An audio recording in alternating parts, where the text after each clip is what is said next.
So now it's time for the ACEM, the motorcycle industry in Europe, as this flag is showing, with the Secretary General Antonio Perlot. And he will guide us following the Sofia presentation into the link between city, the mobility challenges, and how can L category fill the gap and bring benefits for all. Please. Thank you very much, and also from my side, welcome to this event. Glad to co-organize this with ANCMA. So the data I would like to show you is closely linked to what actually was presented by Sofia in a way. It is an update of a study we are currently finalizing. So you're getting a sneak preview, if I can say, of initial data that was provided to us just 24 hours ago by Oxford Economics, which is the consultant working for ACEM for this. And it's updating a study we did already 5 years ago. So the idea here is to show you some data about the user and environmental benefits. We will take some examples from Bologna, also using some data which has been gathered by the users organization, FEMA, who run regularly a mobility test comparing different means of transportation, including motorcycles. And we used some of those data Oxford has been using to basically do a model and try to extrapolate that at European level. So I will try to present you the very early results of this work. It is only one chapter in this updated study. The full study will be available towards the end of Q1 in 2026. So we'll have to wait a few more months. So maybe just an initial figure. We talk about L category vehicles, of course, in our event. Of course, the market is mainly made up of motorcycles, scooters, and mopeds. And this is what we're using also to generalize here to make it a bit easier to read. There will also be talks about three-wheelers and four-wheelers later on. But by and large, there are 40 million motorcycles or two-wheelers that are used throughout Europe. And this is representing roughly 11% of the total motorized fleet. If I then go into some of the items that were already somewhat touched upon, one of the things that is interesting from these mobility tests is that in terms of the, let's say, the time that is used to commute from A to B, and in particular if you're starting from outside the urban center in the so-called functional urban area and trying to go towards the city center, going around the city center and perhaps to the other side of the city. So motorcycles are the most time-efficient way to commute. And obviously we are trying to move away from time, but it's a factor, and time is money. So we looked at the city of Bologna, as I said in the beginning, using some data. And in Bologna there are 134,000 car commuters, basically, that are using the car, and 4,600 motorcycle commuters. This, when you look at the time it takes to move from A to B in this test that was performed, the car used 43 minutes and the motorcycle used 27 minutes. So you can already see there a saving in terms of time. And obviously, when you look at the overall performance, already the use of motorcycles in Bologna is representing a saving of 25,000 days saved per year compared to what would be mobility if only cars were used. So the current use of motorcycles is already representing that saving overall for the city of Bologna. And if we take a scenario, which obviously is we are trying to simulate the future, we're looking ahead, and if 5% of those people using cars were switching to our vehicles, you would have already a saving overall of 35,000, roughly 600 days per year. So you see a benefit there. It depends, of course, on the shift that is taking place. Now, if we extrapolate this data for Bologna, and I know it's a giant leap we're doing here, this is meant to stimulate the reflection. It is not meant to tell you the truth. It's meant to extrapolate this Bologna data to the whole of Europe and the UK, just to give an order of magnitude. You can see here, if you look at Europe, you have 134 million car commuters, 6.4 million motorcycle commuters. On average, the saving is 12 minutes per commute. And obviously, the same as for Bologna, if all these people were basically moving by car, the 6.4 million that are using motorcycles are already providing a 25.6 million days saved per year at the level of the European Union and the UK. And if you add 5%, as we did for Bologna, more moving to L category vehicles, you would have a total of 28 million days per year being saved. Yeah. So this is one data that is interesting, I think, to think ahead. Efficiency that pays off. So again, here, time is money, as we said. And if you take the value of time in Italy per hour, it is estimated at just 9 euros, just under 9 euros per hour. If there is this 5% shift in Bologna, you would have a saving of 7.6, if I read correctly, yes, millions saved per year. And if you look at the total of the Union and the UK, you have a value of time roughly that is higher, 12.85 euros per hour.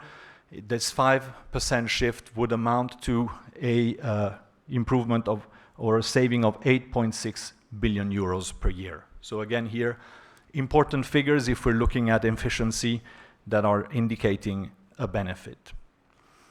The average commute distance in Bologna, again, we're going back to Bologna, is 6.4 kilometers.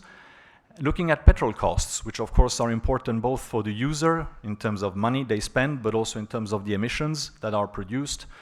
With I would say, the best-selling car in Italy, a typical city car, you would be at 0.38 euros per kilometer.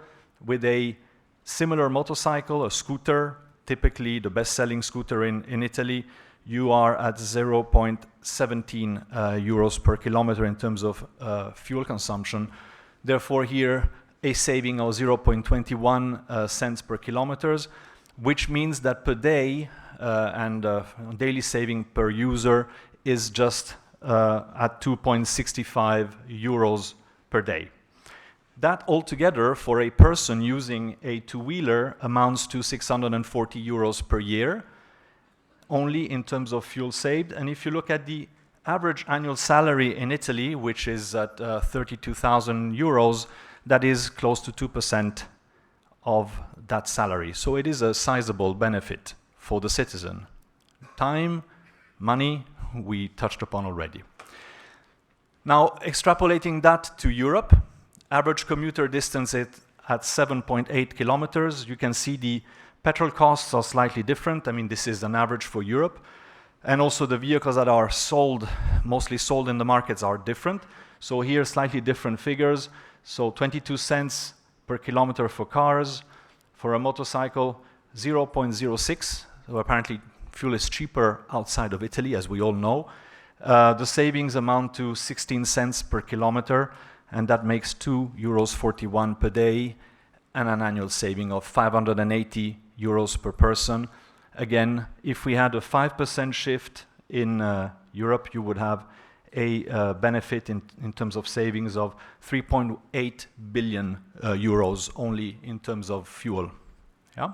So again, I move then to rightsizing. We chose this title for our event, and we discussed the fact that we should move away from moving quickly in traffic or getting quickly from A to B to the concept of space occupation and what it means for the people. So if you look at the space that is used by a two-wheeler, we have from studies estimated this as just under 3 square meters for the vehicle when it's used and also when it's parked. And obviously, if you look at a average car spot, single standard parking spot, you are at just 11.5 square meters. So a power two-wheeler or an L category vehicle, I would say independently from the size, perhaps the quadricycles are slightly bigger, of course, but they use roughly 75% less space than a car. So again, following the same logic, when we say room for innovation, we mean innovation in thinking, innovation in policy making at European level and at local level in particular. if you had, in this discussion about space saving, if you had a shift of only 1% from cars to motorcycles, you would have basically a saving of 25 square kilometers of parking space, which is half the size of Luxembourg City. And that would respond to 4.5 billion year annual costs being saved when you look at what is the average cost of renting a space for a year for a car, which is just over 2,000 euros. So that is also the reason how we calculated this saving. If this shift were bigger, 5%, we would be looking at freeing more than 120 square kilometers, which is roughly the size of Paris. And that amounts to 22.5 billion euros saved in terms of this cost of renting equivalent spaces for cars. Obviously, if you used those spaces for other purposes than parking, they might have even a higher value, and this is also down to what you do with space, which I guess you will tell us more about later. Obviously, if you look at the scenario of 10% shift, in that case, you would be at nearly 250 square kilometers being freed, which is the size of Bucharest. Apparently Bucharest is a lot of urban spread, as I can see, because it's supposed to be bigger than Paris. In any case, that is roughly 45 billion euros being basically saved when you look at on an annual basis. Yeah. So again, interesting data to consider. We looked, of course, also at the environmental challenge. This is important. It was also mentioned by Sophia. So again, here, I mentioned the savings on the fuel consumption. Equally, there's a cleaner and lighter footprint when you use a motorcycle. On the one hand, if you look at local pollutants, per year with a motorcycle commuting scooter, let's say, you are at 19 euros per year, 37 per year in terms of greenhouse gases emissions. And obviously, when you look at the individual savings compared to a car, you basically are able to save 78 euros per person per year when you combine both the local pollutants and CO2, and you can see the figures there. So these are, of course, in the context of, again, a 5% shift, given we're looking at moving away from what we know and hopefully to higher usage, you would see that with 5% shift, you can be in Bologna in a situation where you would save 210,000 euros per year on the local pollutants and 310,000 euros per year on lower greenhouse gas emissions. Obviously, if you bring that to a European and UK perspective, the numbers, I will not go through all of them. You can see them on the screen for yourself. The saving is even higher, as you can see, in terms of individual savings. But if you look, I think, at what is more important, this 5% shift, what does it translate into? Basically, for local pollutants, it represents a saving of 224 million euros per year. And if you look at greenhouse gases, it's over 300 million euros per year. Now, basically, what does that mean to us and ACEM and ANCMA, of course? I think Federico Vitale introduced that very well. When cities unlock the full potential of the L category, and of course we're looking ahead, even with more improvements in the future with electric propulsion, we have lots of things we will be discussing. Citizens gain time, this is one fact. Commuters save money, citizens save money. Cities cut emissions, and I think importantly, society reclaims urban space, which is, I think, a goal that every single one of us should be supporting. Now, in terms of the way forward, there are remaining challenges, and we are not, how can I say, deciding not to cover them. I think road safety was mentioned. It's a fundamental challenge. As ACEM, we've been working for many decades on addressing this with different safety strategies which are implemented by the manufacturers and which rely a lot on cooperation with stakeholders.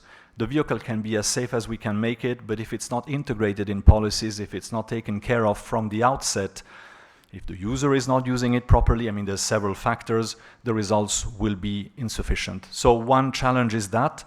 Another one is noise, which I'm sure we will talk about in the panel discussion. This is also something we're dealing with, but I'll save that for for the panel discussion. So what is really the way forward, according to us, to make the best of these savings and these advantages? Recognition and inclusion in SUMPs is a prerequisite. It is absolutely necessary, and that can only happen through cooperation between stakeholders. Thank you very much. Are ready to become an important, a new alternative for the mobility of the future in our cities. Thank you for all that data you gave us, data useful for open the discussion. And now I think we are ready to hear the voice of the cities. Giacomo.